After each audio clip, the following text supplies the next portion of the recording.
थी? कौन सी जगह चल रही थी?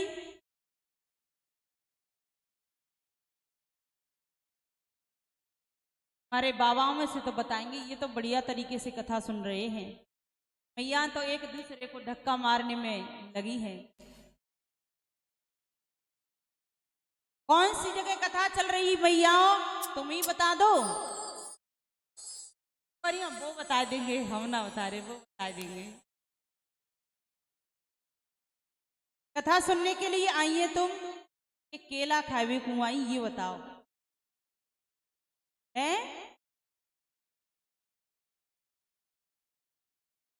क्या करिए, हमने केला को खायो?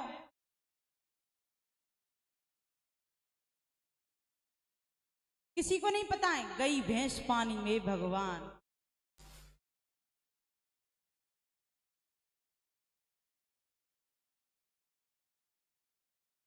बहुत कम लोग कथा सुनने के लिए आते हैं, बहुत ही कम बता पाते हैं। बताओ भैया इतनी बैठी हैं, एक भी नहीं बता पा रही।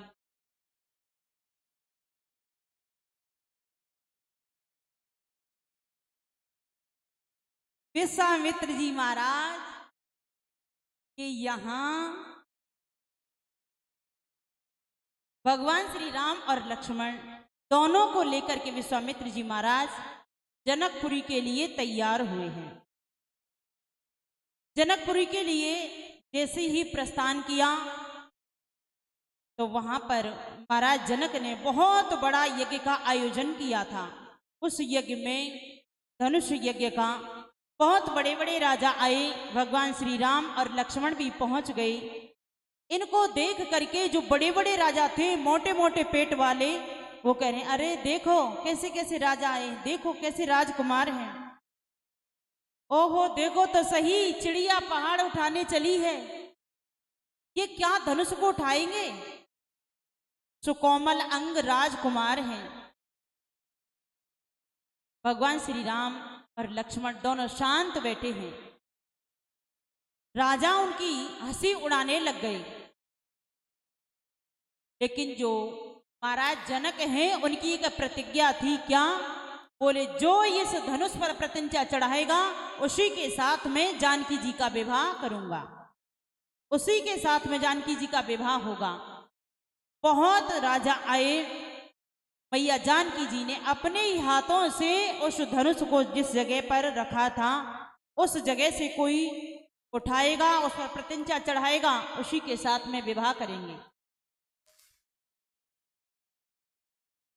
भगवान श्री राम को देख करके और मैया जानकी जी एकदम मन में सोचने लगी। जो मैया जानकी जी की सखी थी ना, वो भी सोच रही थी ये राजकुमार है, इसके साथ में जानकी जी का विवाह हो जाए तो हम भी कभी कभी दर्शन कर लिया करेंगे। भगवान श्री राम और लक्ष्मण जी गए अपने गुरुदेव की पूजा के लिए पुष्पों को लेने के लिए। संक्षेप में आपको बताते जाएंगे। पूजा के लिए पुष्प लेने के लिए जैसे ही गए तो वहां पर आई मैया जानकी जी गौरी मैया का पूजन करने के लिए। जब वो मैया जानकी जी ने भगवान श्री राम को देखा और देख करके आहा निहाल हो गई। मन में मैया गौरी से यही प्रार्थना कर रही हैं कि हे माँ गौरी, आप तो सबके अंतरपट की जानने वाली हैं, आप सब पहचानती हैं, आपको मुझे कुछ भी बताने की आवश्यकता नहीं है, कुछ भी आवश्यकता बताने की नहीं है, लेकिन आप सब समझती हैं। भगवान श्री राम के सुंदर स्वरूप को निहार करके अपने नेत्रों द्वारा और हृदय रूपी मंदिर में उनको स्थापित कर लिया। हृदय रूपी मंदिर में स्थापित किया। मैया जानकी जी पूजा कर रही हैं माँ गौरी की। जय जय गिरिवर राजे किशोरी, जय महेश मुख चंड चकोरी, जय जय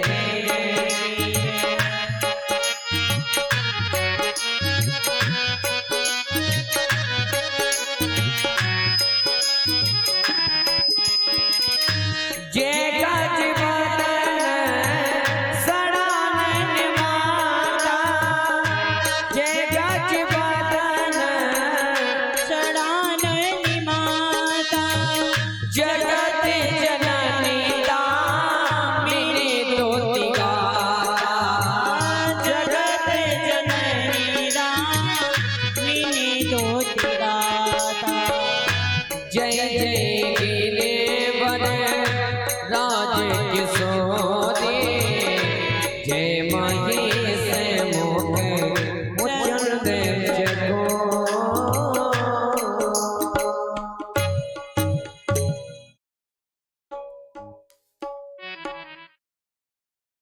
जय गजबदन खड़ाननि माता, जगत जननी दामिनी दुर्गा। माँ भगवती से प्रार्थना की और कहा, हे माँ दुर्गा, भगवती, जगदम्बा, आपके सिवाय मेरी मनोकामनाओं को पूर्ण करने वाला कोई नहीं है। आप ऐसी कृपा करो कि जो मेरे मन में भाव है वो आपसे छुपा नहीं है, इसको आप पूर्ण करना। मां भगवती प्रसन्न हो गई और जैसी ही प्रसन्न हुई तो आशीर्वाद के रूप में गौरी मैया के गले में जो पुष्पों की माला थी वो मैया जानकी जी के गले में आकर के गिर गई। मैया जानकी जी उसी समय समझ गई कि अब मुझे मां गौरी का आशीर्वाद मिल गया है। ये नियम है और करना भी चाहिए। जिस समय बेटी का विवाह होता है, विवाह से पूर्व मां गौरी का पूजन करना। गांव का तो पता नहीं है, लेकिन सिटियों में सब लोग करवाते हैं। और ऐसे नहीं करवाते, ब्राह्मणों को बुलाकर के विधि विधान से पूजन करवाते हैं। मैया जानकी जी ने पूजन किया, आशीर्वाद प्राप्त किया। उसके पश्चात अपने हृदय रूपी मंदिर में भगवान श्री राम को बिठा लिया। जो मैया जानकी जी की सखी हैं वो सब कह रही हैं, महाराज जनक ने ऐसा प्रण लिया है ना, क्या पता ये प्रण सफल हो जाए। बस इतना ही कहती है। दूसरी सखी आकर के उनके मुंह को बंद कर लेती, अरे तू क्या सोचती है, जो किया है ना वो अच्छा किया है और अच्छा ही होगा। भगवान श्री राम ने अपने गुरुदेव विश्वामित्र की पूजा की है, संध्या वंदन किया दोनों भाइयों ने। उसके पश्चात में धनुष यज्ञ का जो आयोजन था, जहां पर रंगभूमि बनी थी, वहां पर सब एकत्रित हुए। बड़े बड़े राजाओं के सिंहासन लगे थे, बड़े बड़े राजा सभी सिंहासनों पर बैठे। राम और लक्ष्मण ये विश्वामित्र जी के बगल में आसन लगे हैं और वहां विराजमान हैं। जैसे ही जनक जी महाराज ने दोनों ऐसे मूर्तियों को देखा, देख करके भाव विभोर हो रहे हैं और कह रहे हैं, हे विधाता, मेरी जानकी इनको ही वर्ण करे। इस प्रकार से प्रार्थना कर रहे हैं। लेकिन जो मोटे मोटे राजा थे वो उठाने के लिए धनुष को जाते हैं और तिल भर भी नहीं उठा पाते। फिर देख करके एक दूसरे की हंसी उड़ाते हैं। और कई कई राजा तो दो दो तीन तीन इकट्ठे हो जाते हैं, इकट्ठे होकर के उठाते हैं। उसी समय महाराज जनक ने कहा क्रोध में आकर के कि मुझे लग रहा है दिखान विधि वैदेही विवाहु, मुझे तो लग रहा है कि विधाता ने जानकी जी का विवाह लिखा ही नहीं है। अरे 4-4 5-5 राजा एक साथ में धनुष को उठा रहे हैं, क्या मैं जानकी जी को 4-4 राजाओं को एक साथ में विवाह कर दूंगा? ऐसा हो सकता है? महाराज जनक बड़े दुखी हो रहे हैं, बड़े दुखी होने लगे और कहा, वीर विहीन मही में जानी, मैंने आज जान लिया कि वीरों से विहीन पृथ्वी हो गई, अब कोई इस पृथ्वी पर वीर नहीं रहा। इतना सुनते ही लक्ष्मण जी तो खड़े हो गए और क्या कहा, महाराज जनक से कहते हैं, अरे क्या कह रहे हैं, मेरी तो गुरुदेव की आज्ञा नहीं है, मेरे भ्राता श्री की आज्ञा नहीं है, मैं इसको पृथ्वी को कद्रू कीड़ा के समान उठा करके और फेंक दूं, क्या समझते हो आप? महाराज जनक ने रोषपूर्ण वचनों को सुना लक्ष्मण जी के, और शव ने लक्ष्मण जी को बिठा दिया। अरे बैठ जाओ, कोई बात नहीं है। फिर धीरे से इशारा किया है।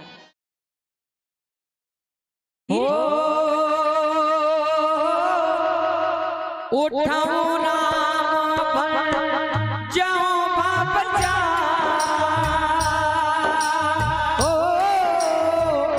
मैं तात जनक के पहला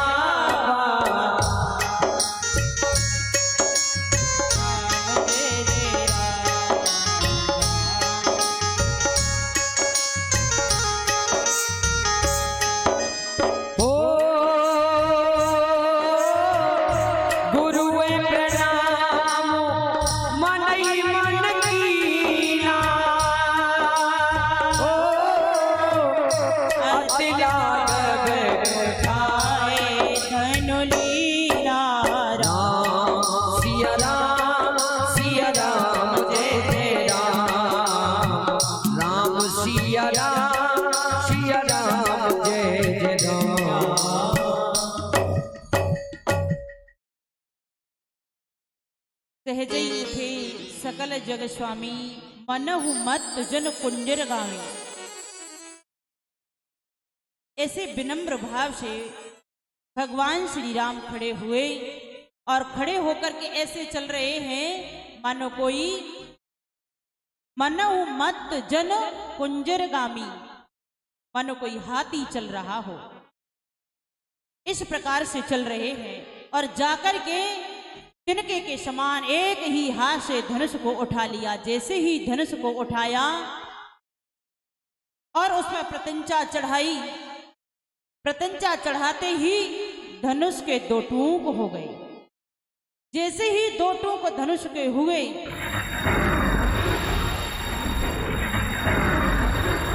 परशुराम जी को पता चला और परशुराम जी अपने वर्षा को लेकर के आए। अरे ये किसने दुस्साहस किया है, किसने ये ऐसी दृष्टता की है? मेरे गुरुदेव का रखा बहुत समय का धनुष किसने तोड़ा है? लक्ष्मण जी ने धीरे से कहा, बहु धनई तोरी लड़काई, मैंने तो बहुत सी ऐसी धनुइया बचपन में तोड़ दी, लेकिन ऐसा कभी रोष आपने नहीं किया। जब तो आपने ऐसी गुस्सा नहीं की, लेकिन आज इतना रोष क्यों दिखा रहे हैं? लेकिन जो मोटे मोटे राजा थे, जैसे ही बड़े बड़े राजा बैठे थे अपने सिंहासनों पर, परशुराम जी को देख करके और वो भाग गए। कुछ तो भाग गए, कुछ बड़े बड़े राजा थे तगड़े तगड़े, उनके पीछे जाकर के छुप गए। पूज्य राजेश्वरानंद रामायण जी ने बड़ा सुंदर जगह पर पद बोला है। उन्होंने कहा जितने भी राजा थे वो सभी भयभीत हो गए परशुराम जी को देख करके, और कहा, अरे बाप रे बाप, रघुपति बिलोक सब भूप गए कांपे। अरे बाप रे बाप, रघुपति बिलोक सब भूप गए कांपे। अरे बाप रे बाप, रघुपति बिलोक सब भूप गए कांपे। अरे बाप रे बाप, रघुपति बिलोक सब भूप गए कांप। कोई तो भाग कोई बैठ चुपचाप, कोई तो भाग कोई बैठ चुपचाप, कोई तो भाग कोई बैठ चुपचाप, कोई कोई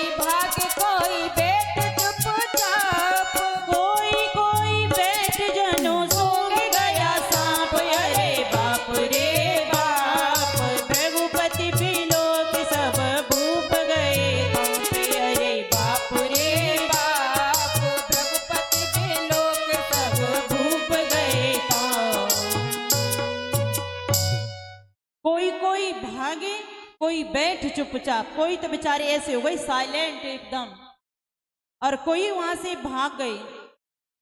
कोई कोई भागे, कोई बैठ चुपचाप, कोई कोई बैठ जनो सूंघ गया सांप। मानो इनको सांप सूंघ गया हो, बिल्कुल श्वास आना जाना भी बंद हो गया। इतने भयभीत हो गए परशुराम जी को देख करके, और कहा, बोले अब क्या होगा हमारा? लक्ष्मण जी ने कहा, बोले होगा क्या, होगा जो देखा जाएगा। लक्ष्मण जी तो तैयार हैं उनसे दो दो हाथ करने के लिए, लेकिन विश्वामित्र जी कहते हैं, अरे लाला रुक जाओ, नहीं, हम यहाँ लड़ने के लिए नहीं आए हैं, हमें लड़ना नहीं है। लक्ष्मण जी को जैसे तैसे विश्वामित्र जी महाराज ने शांत किया। भगवान श्री राम ने इशारा किया, बोले आप बैठ जाइए लखनलाल, और लक्ष्मण जी बैठ गए। उसके पश्चात में जो राजा थे वो कह रहे हैं, हमको क्यों बुलाया था? पहले तो देख करके उनकी हंसी उड़ा रहे थे, मजाक उड़ा रहे थे। ओहो देखो तो सही, कैसे कैसे राजकुमार आए हैं, इतने भारी धनुष को ये उठा पाएंगे? असंभव है, ये नहीं उठा सकते। लेकिन जब धनुष उठा लिया, उसके पश्चात में जितने राजा थे वो सब अपने अपने नगर के लिए उन्होंने प्रस्थान किया।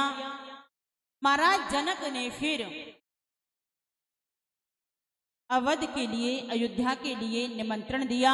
महाराज दशरथ यहाँ से बारात लेकर के गए हैं, और बारात लेकर के गए हैं चारों भाइयों को। मानो ऐसे सुंदर लग रहे हैं चारों भाई। राम लक्ष्मण तो वहां पहले से ही थे, भरत लाल और शत्रुघ्न, इनको महाराज दशरथ सजा के लेके गए हैं। लेकिन ये नहीं पता था कि इनका विवाह होगा। जब बड़े भाई की शादी होती है ना, तो छोटा भाई बड़े भाई से कम नहीं रहता। हमारे भाई के लिए ऐसे कपड़े आए हैं ना, उससे भी 21 बनवाने का प्रयास करते हैं। रे देवर तो हम ही हैं। इसी प्रकार से महाराज दशरथ विवाह की तैयारियां करके और बारात लेकर के अयोध्या से आए हैं। कहाँ ये मैया? आपको भी पता होगा कौन सी जगह आए थे बारात लेके? जनकपुरी। जनकपुरी के लिए बारात आई है। जो कोई देखता है ना, उस बारात को देख करके मोहित हो जाता है। धन्य है इनकी जननी, जिन्होंने ऐसे सुंदर पुत्रों को जन्म दिया है। उनका एक बार कोई दर्शन कर लेता है तो उनका ही हो जाता है। उनके भाग्य की सराहना करने लगे। विधि विधान से भगवान श्री राम का और मैया जानकी जी के साथ में विवाह हुआ है।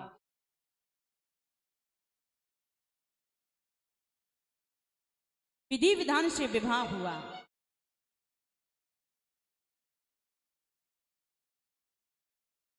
जब देवता, जितने देवता थे सभी देवता पुष्पों की वृष्टि करने लगे, और पुष्पों की वृष्टि तो कर ही रहे थे, लेकिन उन पर रहा नहीं गया, और वो भी मनुष्यों के रूप धारण करके जनकपुरी में आए हैं विवाह का आनंद लेने के लिए।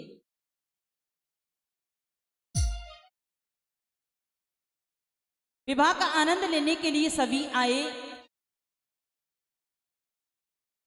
उनकी सभी रीतियां होती हैं वो होने लगी। क्योंकि समय भी बहुत हो रहा है, पूरा तो नहीं, थोड़ा सा ही बोलेंगे। जिया रघुवर जी के संग। देखो विवाह का कैसा उल्लास होता है। ताली पहले ही बजने लग गई ना।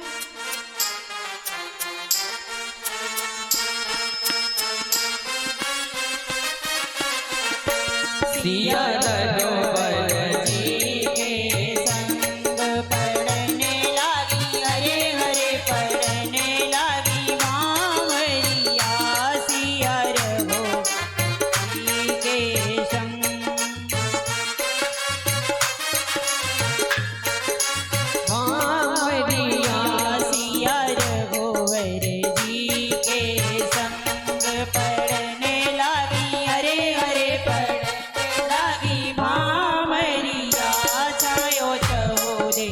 प्रेम को रंग पड़ने लगी, हरे हरे पड़ने लगी मामरिया सिया रघुवर जी के संग। जय हो।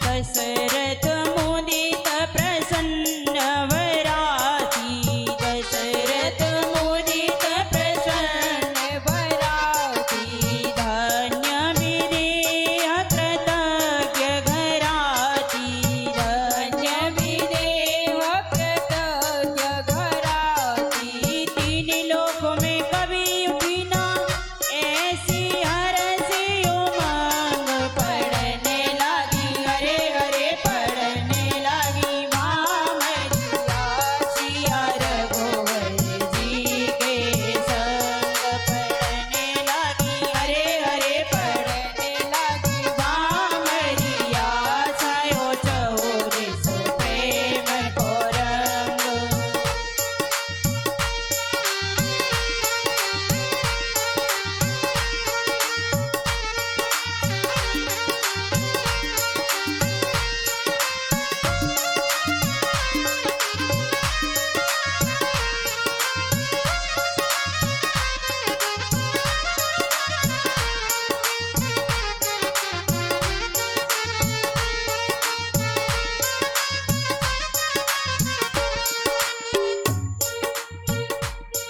सिया रघुवर जी के संग, पड़ने लगी मामरिया सिया रघुवर जी के संग।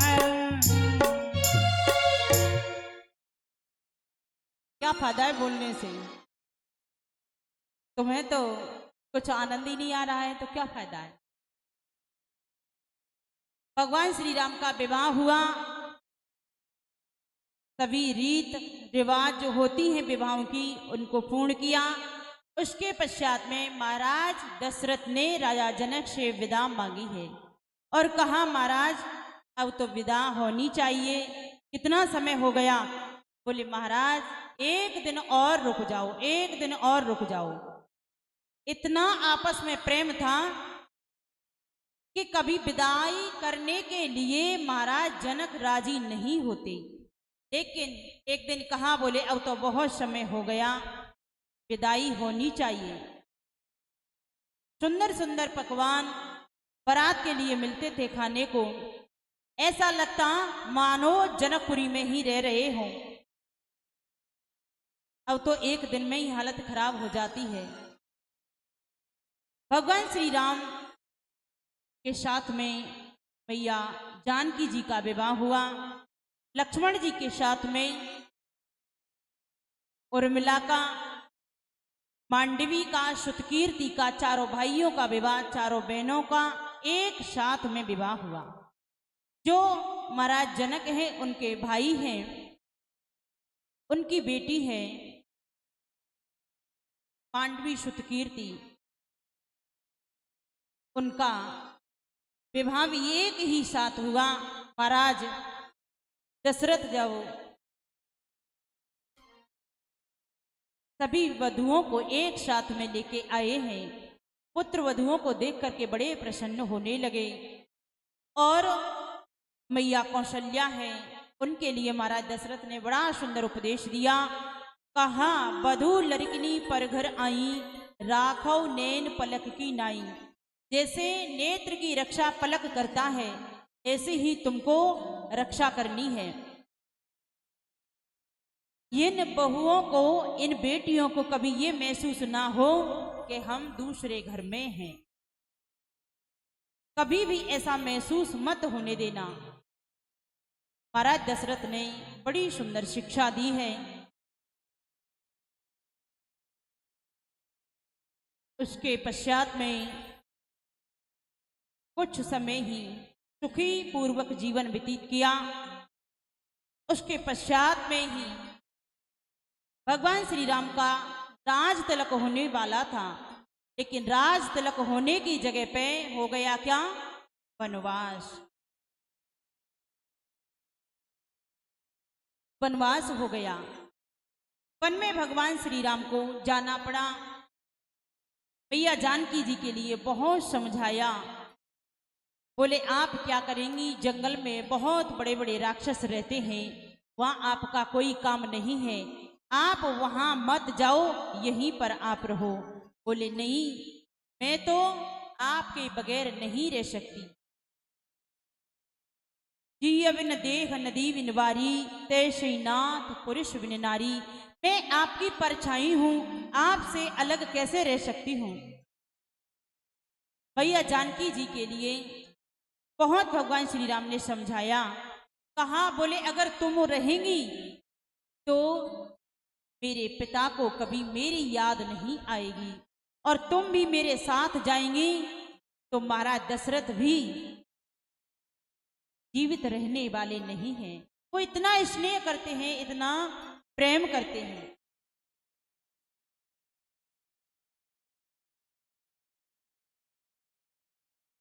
क्योंकि मैया जो कैकई है, उनको मंथरा की संगति मिली थी, और मंथरा ने ऐसा पढ़ा दिया जैसे करोड़ों गुरुओं ने पढ़ा करके तैयार किया हो। लेकिन विधि का विधान होता है, उसको कौन रोक सकता है।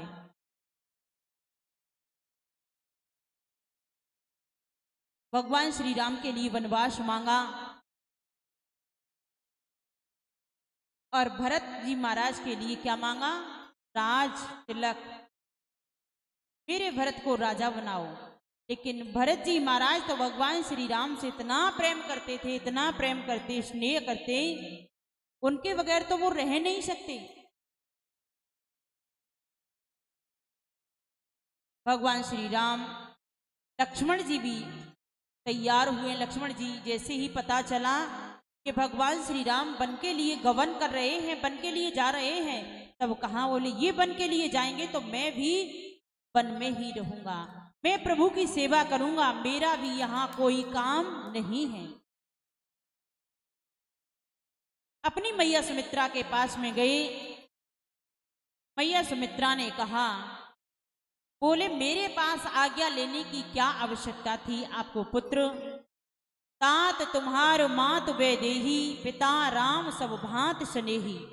सब प्रकार से आपका स्नेह करने वाले, आपकी रक्षा करने वाले, पिता के समान आपके प्रिय भ्राता श्री राम हैं, माँ तुम्हारी जानकी जी हैं, फिर मेरे पास आज्ञा लेने की क्या आवश्यकता थी। और आपको भी यहाँ नहीं रुकना चाहिए। अगर श्री राम वन में जा रहे हैं तो आपको भी वन में ही जाना चाहिए। और इमला ने तो एक बार भी मना नहीं किया, वो तो सामने ही नहीं पड़ी। जिस समय वनवास हो रहा था तो लक्ष्मण जी से दूर दूर रही, क्या पता मुझे देख करके इनके मन का भाव है वो कहीं बदल ना जाए। तो लक्ष्मण जी भी, मैया जानकी जी, भगवान श्री राम, तीनों वहां से वन के लिए प्रस्थान किया है। सुमंत जी गए हैं, नदी पार कराई है, और वहां पर भगवान श्री राम ने सबको सोते हुए छोड़ दिया, आगे की यात्रा में प्रवेश किया है। जो अवध वासी थे, जितने थे, वो सब भगवान श्री राम के साथ में आए थे तमसा नदी के तट तक, और वहां से उनको सबको सोते छोड़ गए। भगवान श्री राम आगे निकले हैं। वहां गोहराज से निषाद है, गोहराज निषाद से भेंट हुई। आगे भगवान श्री राम ने भरद्वाज ऋषि के आश्रम में कुछ समय व्यतीत किया। भैया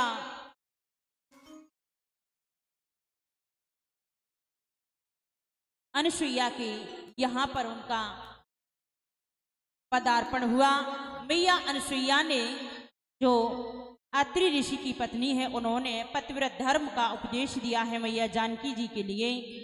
चित्रकूट में बहुत समय तक उन्होंने वास किया, चित्रकूट में रहे हैं, पंचवटी पर उन्होंने वास किया है। भगवान श्री राम, मैया जानकी जी और लक्ष्मण जी। आगे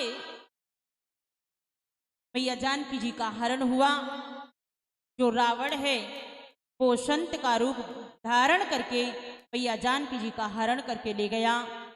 जब हरण करके ले गया था, भगवान श्री राम को पता चला, बोले मैया जानकी जी का हरण किया। लक्ष्मण जी ने भी बहुत विलाप किया है, लेकिन उस समय भगवान श्री राम को आकाशवाणी हुई और कहा, आप यहाँ बिलख रहे हो, रो रहे हो, इससे काम नहीं चलेगा। आप तो 9 दिन तक माँ भगवती के इस नवपरायण का अनुष्ठान करो। इसके करने से अतिशीघ्र ही आपको जानकी जी प्राप्त हो जाएंगी। माँ भगवती का अनुष्ठान किया, नवपरायण किया है विधि विधान से, व्रत किया, उपवास किया। मैया जानकी जी उनको पुनः प्राप्त हुई। उसके पश्चात में भगवान श्री राम, मैया जानकी जी, क्योंकि एक तो जो रावण है इसने वध किया था संत का रूप धारण करके, ये ब्राह्मण था और ब्राह्मण का वध करना ब्रह्म हत्या है। ब्रह्म हत्या भगवान श्री राम को भी लगी थी, क्योंकि वो नरलीलाएं कर रहे थे, उनको भी ब्रह्म हत्या लगी। उसके निवारण के लिए भी भगवान श्री राम ने फिर दोबारा से चंडी यज्ञ का आयोजन किया था। और चंडी यज्ञ विधि विधान से किया है, क्योंकि उस समय तो वो वन में थे। उसके पश्चात जब अयोध्या में आए हैं, बहुत सुंदर यज्ञशाला बनाई है, उसमें 11,000 ब्राह्मणों को बुलाया और उसमें विधि विधान से यज्ञ किया है।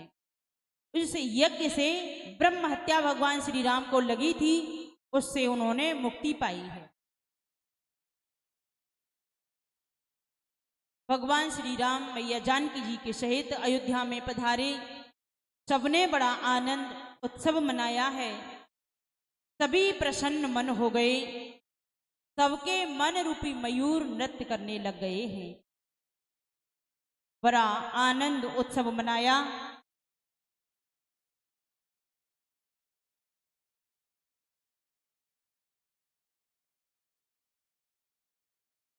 जब जीवन में खुशियां आती हैं, तब जाकर के किसी भी कार्य को हम करते हैं, उसमें मन लगता है। जिस समय मैया जानकी जी नहीं थी ना, उस समय भगवान ने किया तो था अनुष्ठान, लेकिन उनका मन बड़ा विचलित था।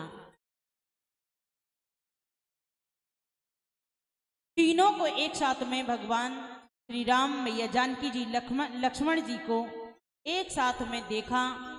सभी अयोध्या वासियों ने पुष्पों की वृष्टि की, बड़े खुश हो गए, प्रसन्न होने लगे हैं।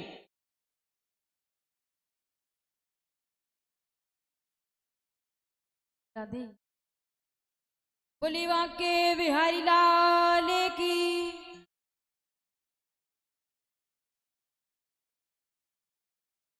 चाहो देश भर से राम रस छायो हरस अपार। राजा रानी की कर रहे सब मिल जय जयकार।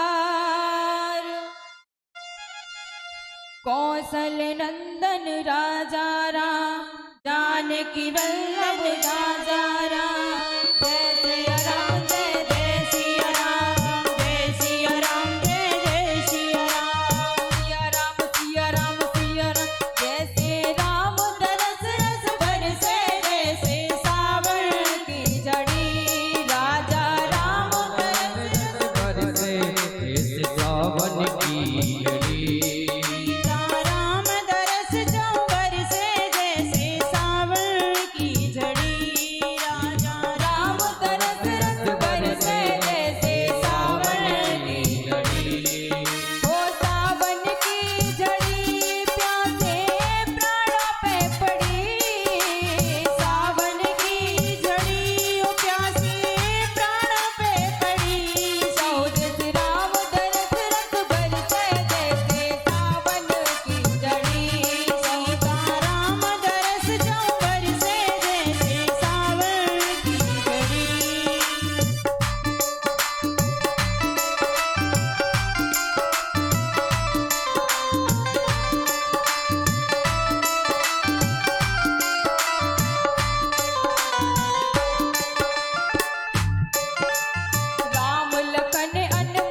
रामचंद्र भगवान की। थोड़ी देर रुक जाओ, 5 मिनट। सभी अयोध्या वासियों ने एक साथ ऐसी सुंदर जोड़ी का दर्शन किया। सब धन्य हो गए, बड़े प्रसन्न हो गए। भगवान श्री राम ने भैया जानकी जी के साथ में फिर पुनः यज्ञ का आयोजन किया। माँ भगवती ने, जगत जननी ने, जगदम्बा ने प्रकट होकर के और इनको अनंत आशीर्वाद दिया। फिर भगवान श्री राम ने कहा, माँ आप हमारी जब ऐसा समय आए तो आप रक्षा करते रहना। और उनका भगवान श्री राम ने बड़ा सुंदर मंदिर बनवाया, उसमें उनकी प्रतिष्ठा कराई। आज भी आप जाएंगे अयोध्या में हनुमान गढ़ी है, और हनुमान गढ़ी से 3 किलोमीटर आगे माँ भगवती ने जिस समय प्रकट होकर के दर्शन दिया था भगवान श्री राम को, वही जगत जननी जगदम्बा माँ भवानी आज भी उस मंदिर में विराजमान है। कभी मौका मिले तो दर्शन करने के लिए अवश्य जाना, क्योंकि जो मार्गदर्शन करते हैं, जब पता चलता है हमको कि कौन सा देवता कहाँ है, जब समझ में आता है तो जरूर जाना चाहिए।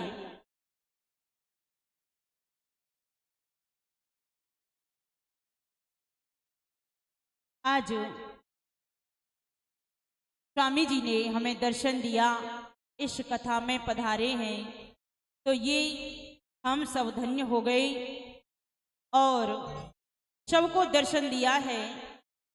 हमारे ऊपर तो कृपा हमेशा रही है, शुरू से कृपा रही है तो हमारे गुरु भाई, लेकिन हमें तो गुरु के समान स्नेह किया है, गुरु की तरह ही हमको रखा है। जैसे गुरु अपने शिष्य की रक्षा करता है, पढ़ाने लिखाने में हर प्रकार से पूज्य स्वामी जी का ही मार्गदर्शन रहा है। इन्होंने ही कृपा की, गुरु जी के आदेश अनुसार यही गए थे हमें पतंजलि में एडमिशन कराने के लिए। हमारा हरिद्वार में पतंजलि एडमिशन कराने के लिए स्वामी जी गए थे। इन्होंने ही भाग दौड़, कागज, हमारे जो डॉक्यूमेंट्स थे, इन्होंने ही सारी तैयार कराए थे। हमें तो इतना ज्ञान भी नहीं था कि पढ़ना जरूरी है। इन्होंने कहा नहीं, हमारे शास्त्र नेत्र होते हैं, संतों को तो पढ़ना बहुत जरूरी है, संतों को तो शास्त्रों का अध्ययन बहुत जरूरी होता है करना। इन्होंने ही ये समझो कि हम इस जगह पर आए हैं, इनकी ही कृपा है। इन्होंने गुरु की तरह हैं। जैसे सदगुरुदेव भगवान के दर्शन करने के लिए तो हम अब समय नहीं इतना मिल पाता है, दर्शन करने के लिए जाते हैं, लेकिन उनके चरण शरण में रहने का सौभाग्य प्राप्त इतना नहीं हो पाता, क्योंकि हमारे सदगुरुदेव भगवान रहते हैं आगरा के पास में और हम रहते हैं वृंदावन में। तो कभी कभार दर्शन करने का सौभाग्य प्राप्त होता है, तब जाते हैं। लेकिन स्वामी जी ने आकर के इस कथा में और हमें दर्शन दिया, हमें बहुत आशीर्वाद प्रदान किया। बड़े अंदर से खुशी हो रही थी देख करके, क्योंकि इस जीवन को यहाँ तक लाने में सबसे आगे स्वामी जी की ही ये समझो कृपा रही है। वैसे कहते हैं ना, बड़ा भाई बाप के समान होता है, तो है गुरु भाई, लेकिन है सदगुरुदेव भगवान की ही जगह पे हमारे लिए तो पूजनीय है और बहुत इनका स्नेह रहता है। पता है इस लॉकडाउन में पिछली बार जब परेशानी होती तो फोन करते रहते, पूछते रहते, किसी भी प्रकार की आपको परेशानी नहीं उठानी है, कभी भी मेरे लिए बस एक फोन कर देना, सारी व्यवस्था हम कर देंगे। लेकिन हमको भी ऐसा लगता कि इनको परेशान ना करें, अच्छा नहीं लगता है। और वैसे हमारे स्वामी जी महाराज आर्मी से सूबेदार हैं, रिटायर हैं, तो उनको कोई चीज़ की कमी भी नहीं है और ये सहायता भी करते हैं हमारी।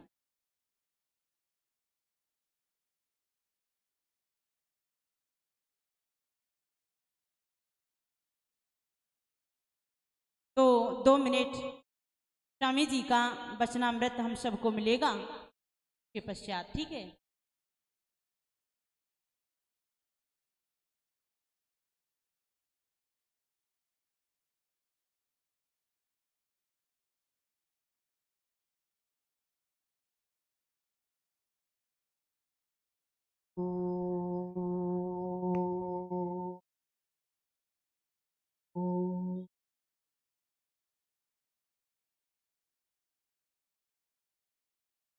सर्व वेदांत सिद्धांत गौचरम तम गौचरम गोविंदम परमानंदम सद्गुरुं प्रणतोष्म्यहम्।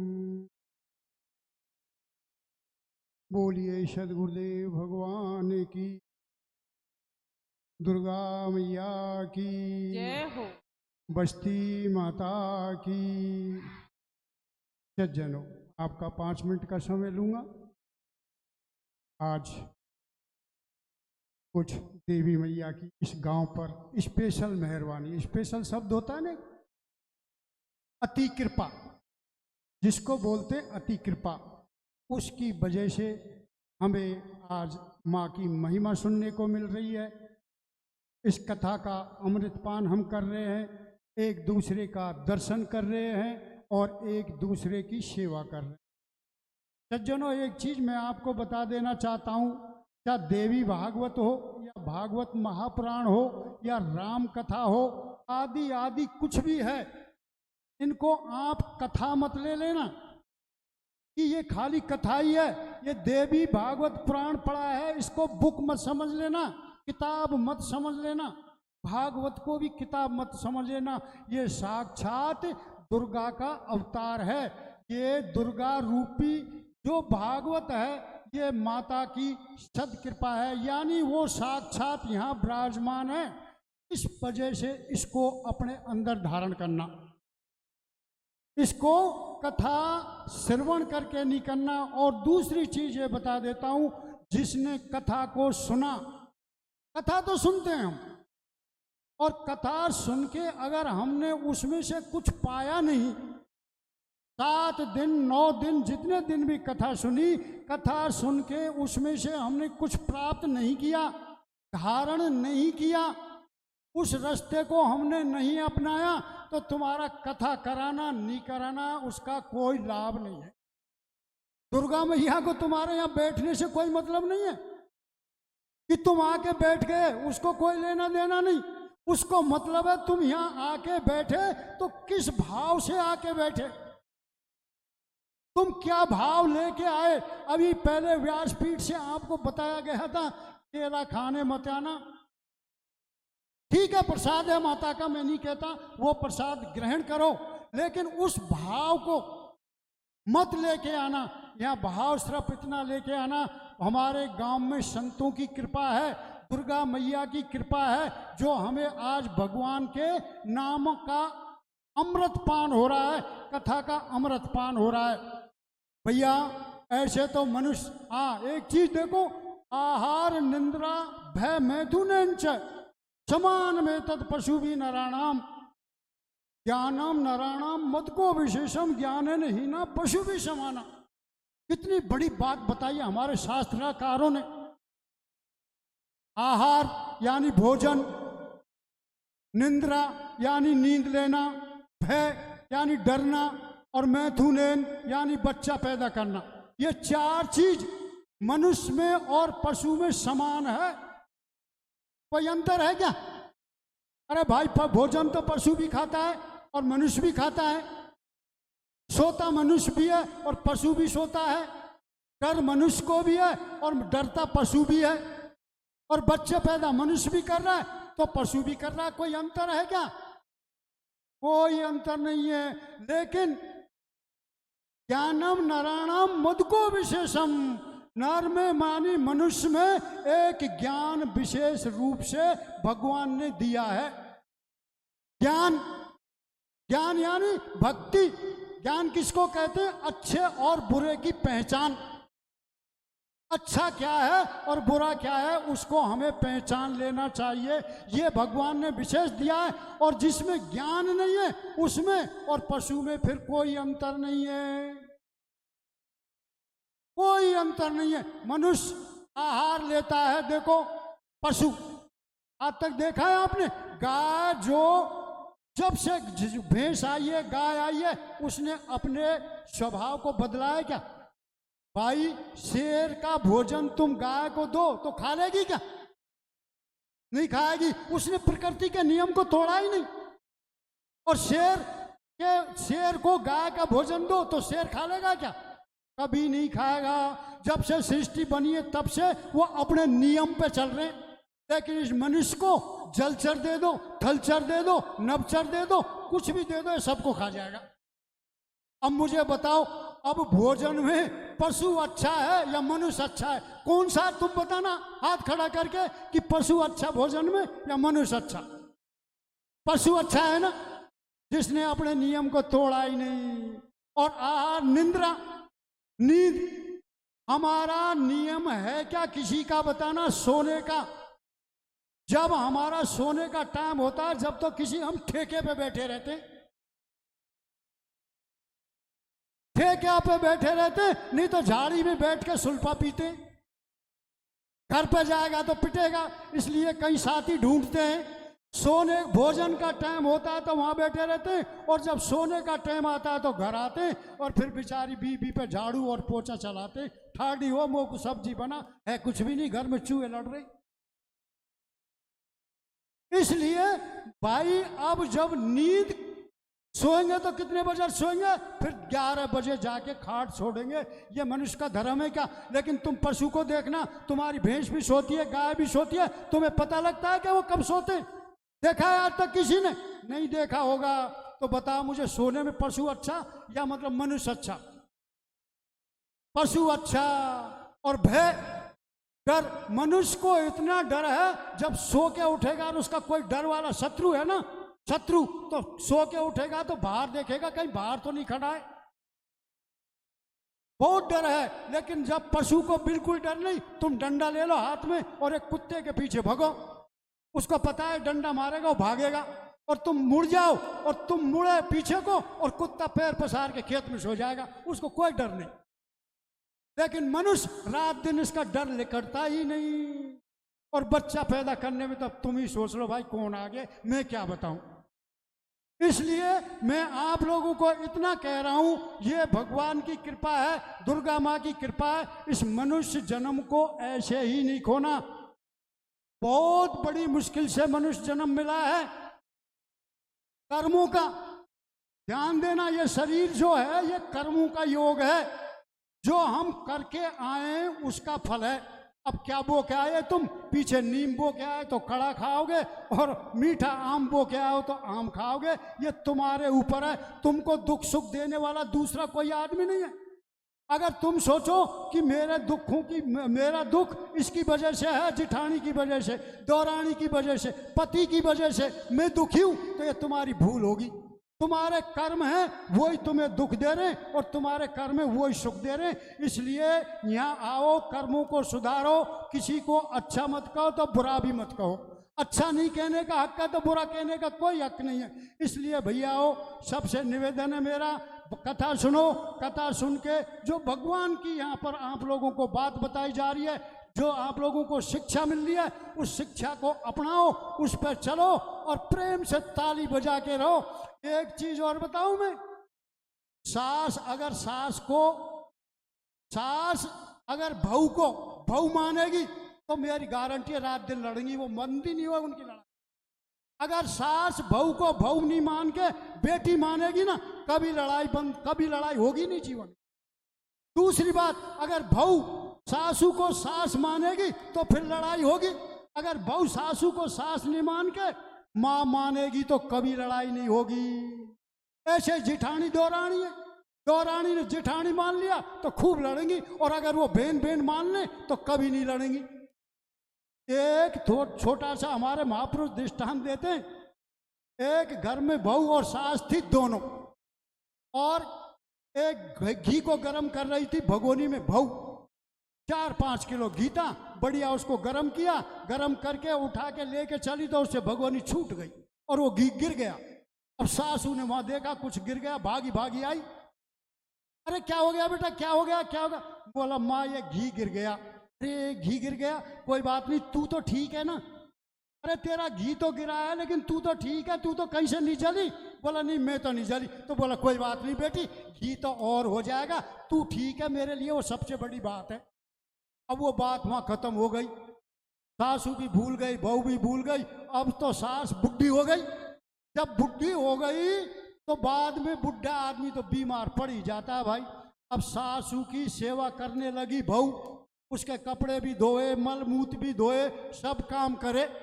अब एक दिन सास ने बोला बेटा तू मेरी इतनी सेवा करती है, इतनी सेवा करती है, तेरे को इससे बदबू नहीं आ रही क्या? अरे माँ जी, बोला तू बदबू की बात कर रही है, मुझे तो इसमें से घी की खुशबू आ रही है।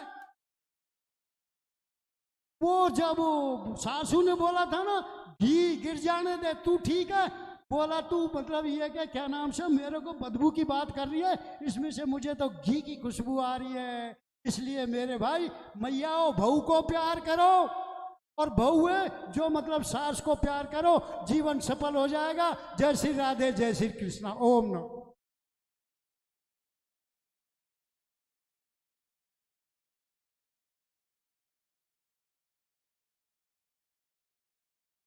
बहुत सुंदर महाराज जी ने कृपा की, अपने वचनामृत से सबको ओत प्रोत कर दिया। आज ऐसी असीम कृपा हुई और हम सबके बीच में महाराज जी का आगमन हुआ था।